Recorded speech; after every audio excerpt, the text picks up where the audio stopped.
किसी आदमी को बार बार प्रताड़ित करना या तंज करना कभी कभी मुश्किल में डाल देता है। हम लोगों से इस प्रकार की ये बदतमीजी कर रहा है तो वो बच्चों से क्या नहीं करता होगा। ऐसी एक मुश्किल में डाल दिया बिलासपुर के एक कर्मचारी को। मैं उनसे कुछ गाली गलौज कोई मारपीट सब बच्चों का आरोप है, बच्चों बता रहे हैं। कर्मचारी जो है बार बार बच्चों को ताने मारता था और यही ताने अब उसके लिए मुश्किल बनते हुए दिखाई दे रहे हैं। ब्लाइंड और मुसलमान में कोई डिफरेंस नहीं, तुम लोग गाते कहीं के हो और खाते कहीं के हो। सबसे रोचक बात यह है कि कर्मचारी का स्टिंग ऑपरेशन नेत्रहीन बच्चों ने कर दिया। हमें बोला जाता है कि तुम लोग यहाँ के बच्चे नहीं हो, गोद लिए हुए, हम लोग अनाथ तो नहीं है कि गोद लिए जाएं। अब इसका वीडियो वायरल हो रहा है और आने वाले समय में हो सकता है कि कर्मचारी निपट जाए। अपने आपको अधीक्षक समझ रहा है या ज्वाइंट डायरेक्टर? आप अपने आप को डायरेक्टर समझ रहे मैं हो। कलेक्टर समझ रहा हूँ। पूरा मामला क्या है विस्तार से समझाते हैं और ये भी बताते हैं कि किस तरीके से सरकारी योजनाओं का लाभ ले रहे बच्चों के साथ कर्मचारियों द्वारा बेहूदगी, बदतमीजी और उनके साथ अपमानित करने जैसा व्यवहार किया जाता है। पूरी खबर हम आपको बताएंगे इसमें। स्पर्श मल्टी स्पेशलिटी हॉस्पिटल आधुनिक एवं श्रेष्ठ किडनी विभाग फुल टाइम विशेषज्ञों की देखरेख में दे रहा है डायलिसिस की सुरक्षित और बेहतरीन सुविधा, साथ ही न्यूनतम दर पर हेल्थ पैकेज की सुविधा भी। स्पर्श मल्टी स्पेशलिटी हॉस्पिटल, एक एहसास अपनेपन का। नमस्कार, मैं हूं मयंक चतुर्वेदी और आप देख रहे हैं तीरंदाज। सरकार तमाम तरह की योजनाएं चलाती हैं, तमाम लोगों के लिए चलाती हैं। इसी तरह की तमाम योजनाओं में समाज कल्याण विभाग द्वारा भी एक योजना चलाई जा रही है। मामला बिलासपुर का है और वहाँ एक आश्रय दत्त कर्मशाला नाम से एक ये व्यवस्था है। इस व्यवस्था के तहत दिव्यांग बच्चों को कुछ हुनर सिखाया जाता है ताकि वो अपने पैरों पर खड़े हो सकें।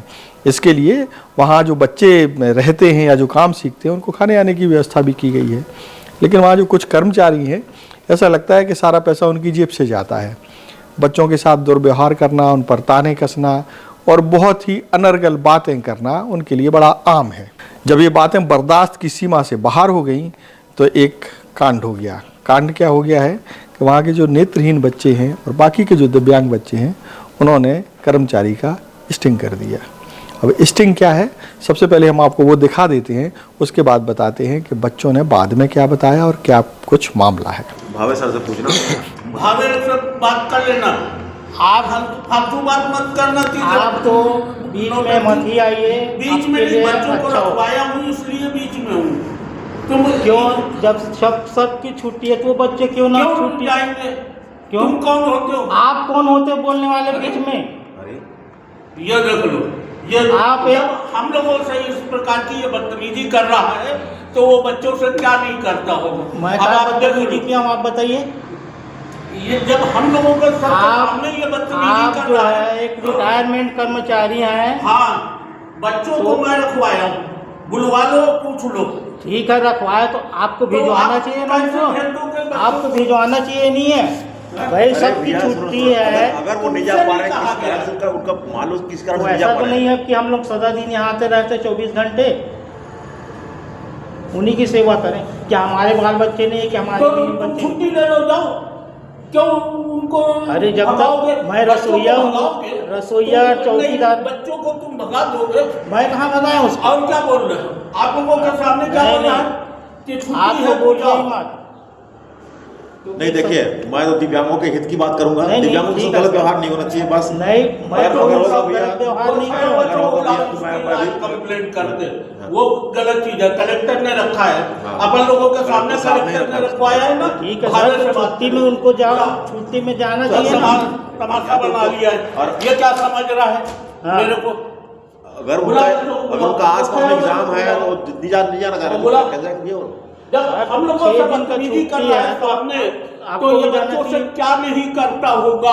मैं उनसे कुछ गाली गलौज कोई मारपीट तुम अभी सर, क्या ऐसा बात बच्चों किए का हो? आरोप है, बच्चों बता रहे हैं कि अभी ऐसा तुम बोलते क्या हैं किए हो? मैं अब तुम अभी क्या किए हो? किससे बात कर रहे थे? तुम क्या समझ लिए हो?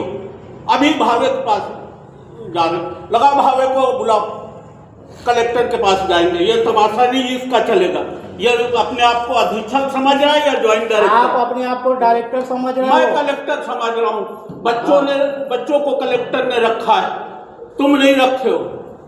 अब ठीक है ना, शासन इसी खर्चा चीज को दे मैं रहे, बोला हूँ तुम कि नहीं जब दे रहे। सबकी छुट्टी है तो आप लोग भी तुम छुट्टी में जाओ। छुट्टी लो या कुछ भी करो, उससे मतलब नहीं है। बच्चों को तुम नहीं निकाल सकते हो। मैं कहाँ बुलाओ निकाल रहा बच्चों को, हूँ? बुलाओ। मैं कहाँ कलेक्टर के पास जाएंगे, अभी वो तो पूरे साल रहे हैं, अभी फिर कलेक्टर नहीं से है। बात करेंगे, तमाशा बना लिए और भावे को लगा फोन और बोलो कलेक्टर के पास जा रहे हैं, बदतमीजी कर रहा है। वो करते हैं। एक बार मैडम बोली थी तुम हमारे बच्चे नहीं हो, उसके बाद ये इसको रख लिए, हमेशा से बोलते हैं हमारे बच्चे नहीं हो, तुमको शासकीय संपत्ति कोई सुविधा का लाभ नहीं मिलेगा। और एक चीज़ बोलते हैं सर, बार बार इस चीज़ को बोलते हैं कि मुसलमान और ब्लाइंड लड़के में कोई डिफरेंस नहीं है। जिस तरह मुसलमान खाते कहीं का और है, गाते कहीं का और है, सेम अंधों का वही हाल है। तो इस टाइप से इनका सर हम अंधे हैं, इसमें क्या समस्या है सर? हम तो यहाँ रह के पढ़ लिख रहे हैं, तो इसमें क्या हम दिक्कत है? बर्दाश्त कर रहे थे सर, और उस दिन थोड़ा ज़्यादा ही हो गया। सब लोग बैठे थे, सबके सामने बोल रहे थे कि तुम लोग गोद लिया गया है सर। हम लोग अनाथ है क्या? माँ बाप तो जिंदा है, तो हम लोग अनाथ कैसे हुए सर? हम लोगों का अधिकार है सर, समाज कल्याण हमारे लिए करती नहीं करेगी तो किसके लिए करेगी? 25 दिसंबर को आप लोग छुट्टी जाने वाले थे क्या? जी 25 दिसंबर को आप लोग छुट्टी जाने वाले थे क्या? नहीं सर, हम लोगों ने ये कहा था सर, अगर हम लोग जाएंगे तो 28 को आ जाएंगे। तो अग्रवाल सर जी ने कहा नहीं बनेगा 28 को आओगे, तो हमारा 1 तारीख के बाद भी आना। तो हमारा कहना था हम लोग जाएंगे तो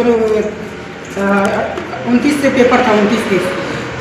तो स्टिंग आपने देखा कि किस तरीके से जो कर्मचारी है वो बच्चों को ऐसे व्यवहार कर रहा है, उनसे इस तरीके का व्यवहार कर रहा है मानो वो अपनी मेहनत की सारी कमाई इन्हीं बच्चों पर खर्च करनी पड़ रही है मजबूरी में, जबकि ये सारी व्यवस्था सरकार द्वारा की गई है। कर्मचारी को उस बात की तनख्वाह मिलती है। अब जब ये मामला स्टिंग हो जाता है, इसके बाद जो दिव्यांग बच्चे हैं वो कलेक्टर से भी मिलते हैं। बताया जा रहा है ज्ञापन तैयार करके कलेक्टर को दिया जाता है और एक न्याय की मांग की जाती है कि किस तरीके से रसोइया उनको परेशान कर रहा है। ज्ञापन देने के बाद दिव्यांग बच्चों ने क्या कहा वो भी हम आपको सुनवाते हैं। हरीश कुमार साहब है, मैं शासकीय आश्रय दत्त कर्मशाला से आया हूँ। मैम हमें कलेक्टर महोदय ने, हम 1 साल से संघर्ष में थे, तब हमें जाकर कलेक्टर महोदय ने, हम कॉलेज के स्टूडेंट हैं तो हमें रहने के लिए यहाँ स्थान दिलाया था। हम यहाँ शासकीय आश्रय दत्त कर्मशाला में रहते थे और अपना जो अध्ययन कार्य है कॉलेज से आवागमन करके करते थे, है ना मैम। जब से हम लोग यहाँ रह रहे हैं, पता नहीं मैम भैया को क्या दिक्कत है, वो हमसे अच्छे से बात नहीं करते हैं, मतलब अनुचित व्यवहार करते हैं मैम। और वहाँ हमें बोला जाता है कि तुम लोग यहाँ के बच्चे नहीं हो, गोद लिए हुए हैं। हम लोग अनाथ तो नहीं हैं मैम कि गोद लिए जाएं, है ना। तो हमारा कहना है कि हम यहाँ केवल पढ़ने के लिए हैं, हमें अपना अध्ययन कार्य शांति से करने दीजिए। हमारी शिक्षा दीक्षा में काहे बाधा डाल रहे हैं। तो इनका वही कहना है कि आप लोग है नहीं हो, आप लोग के लिए ये नहीं आता, आप लोग के लिए वो नहीं आता। आप लोग कितने बच्चे ऐसे हैं जो इससे प्रभावित हैं? मैम हम लोग 7-8 लोग हैं। हाँ 7 लोग। ठीक है मैम। और कुछ खाने वाने में भी आप लोगों को कुछ दिक्कत है? हाँ मैम, खाना वगैरह के समय हमारे साथ अनुचित व्यवहार किया जाता है। कुछ भी मतलब जैसा कि भाई ने डुमेश्वरपुरी ने बताया कि ब्लाइंड मतलब जो नेत्रहीन है, तो उन्होंने हमें अंधा कह के बोला कि अंधों में और उसमें कोई अंतर नहीं होता, वो जहाँ खाते हैं उसी में छेद करते हैं। मैम हम कोई देशद्रोह थोड़ी नहीं कर रहे हैं मैम, हम तो केवल अपना पढ़ाई का कार्य शालीनतापूर्वक कर रहे हैं। बस हमारी प्रार्थना है कि हमें अपना पढ़ाई का कार्य शांतिपूर्वक करने दिया जाए, ताकि हम भी अपने भविष्य में कुछ अच्छे से कर सकें, है ना। और बाकी ऐसी कोई वो नहीं है मैम, लेकिन ये इस तरह का व्यवहार मैम हमें मानसिक प्रताड़ित हो रहे हैं मैम। क्यों इतनी सारी समस्या आ रही है मैम। अब मैम हम लोग पढ़ने वाले बच्चे हैं, क्या है कि हमारे पास पढ़ने आँखें नहीं है, तो पढ़ने का कोई साधन नहीं होता, केवल सुनकर ही पढ़ते हैं मैम। लेकिन क्या होता है इनकी मतलब ये जिस तरह से अनुचित व्यवहार करते हैं इनके। कौन है वो, उनका नाम बताइए। जी और वो वहाँ तीराम भैया है क्या मैम करते हैं? जी, वो वहाँ से खाना बनाने का काम करते हैं मैम, रसोइया है। तो इस तरह की चीज़ें मैम हमें भी मतलब मानसिक कष्ट होने लगता है मैम। तो हम अपनी पढ़ाई पर ध्यान देने में हमें परेशानी आ रही है मैम। आपका नाम बताइए। हरीश कुमार साहू। जी मेरा नाम डुमेश्वरपुरी है और हम लोग सभी आश्रय दत्त कर्मशाला से आए हुए हैं। वहाँ पे हम लोग को रहने की जगह मिली थी, कलेक्टर सर जी ने उपलब्ध कराया था हम लोगों के लिए। और हम लोगों की समस्या है कि जब से हम लोग रह रहे हैं, एक भैया है तीजराम करके, हमसे अभद्रतापूर्ण व्यवहार करते हैं, अभद्रतापूर्ण जवाब देते हैं किसी भी बात में। हर समय हम लोग उनको समझाने का प्रयास करते हैं, नहीं भैया ये ऐसा नहीं है, हम लोगों को कलेक्टर सर के द्वारा रहने की अनुमति दी गई है। तो बोलते हैं ब्लाइंड और मुसलमान में कोई डिफरेंस नहीं, तुम लोग गाते कहीं के हो और खाते कहीं के हो, और तुम लोगों को कोई भी सरकारी संपत्ति का लाभ नहीं मिलेगा। तुम लोगों को गोद लिया गया है। और उनको अंदर की डिटेल कैसे मालूम चलती है पता नहीं। वो बोलते हैं तुम लोग कुछ जून के बाद साइड कर दिया जाएगा, तुम लोग यहाँ नहीं रहोगे, अपना व्यवस्था देख लो बोलते हैं। क्या चाहते हैं आप लोग? हम लोग चाहते हैं जो हमारे साथ अभद्रतापूर्ण बात करते हैं हर समय, वो भैया हमसे रूडली व्यवहार करते हैं, वो ना करें।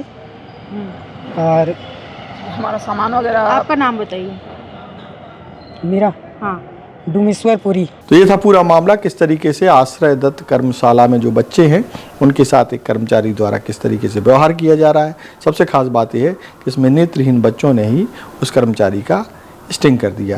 ये समझना पड़ेगा कर्मचारियों सभी लोगों को कि अब आजकल मोबाइल का ज़माना है, किसी तरह की हरकत जो है उसके छुपने की संभावना बहुत कम ही रहती है। इसलिए अच्छे से काम करो, ईमानदारी से काम करो, इस तरह की टेंशन से बचे रहो। हालांकि कर्मचारी के लिए एक लंबी टेंशन होती हुई दिखाई दे रही है। देश और दुनिया की ताज़ातरीन खबरों से जुड़े रहने के लिए आप तीरंदाज को सब्सक्राइब करना बिल्कुल ना भूलें, बेल आइकन को जरूर प्रेस कर लें। और अगर आप हमारे इस वीडियो को हमारे फेसबुक पेज या इंस्टाग्राम पर देख रहे हैं तो उसे भी फॉलो कर लीजिए भाई। नमस्कार। स्पर्श मल्टी स्पेशलिटी हॉस्पिटल आधुनिक एवं श्रेष्ठ किडनी विभाग फुल टाइम विशेषज्ञों की देखरेख में दे रहा है डायलिसिस की सुरक्षित और बेहतरीन सुविधा, साथ ही न्यूनतम दर पर हेल्थ पैकेज की सुविधा भी। स्पर्श मल्टी स्पेशलिटी हॉस्पिटल, एक एहसास अपनेपन का।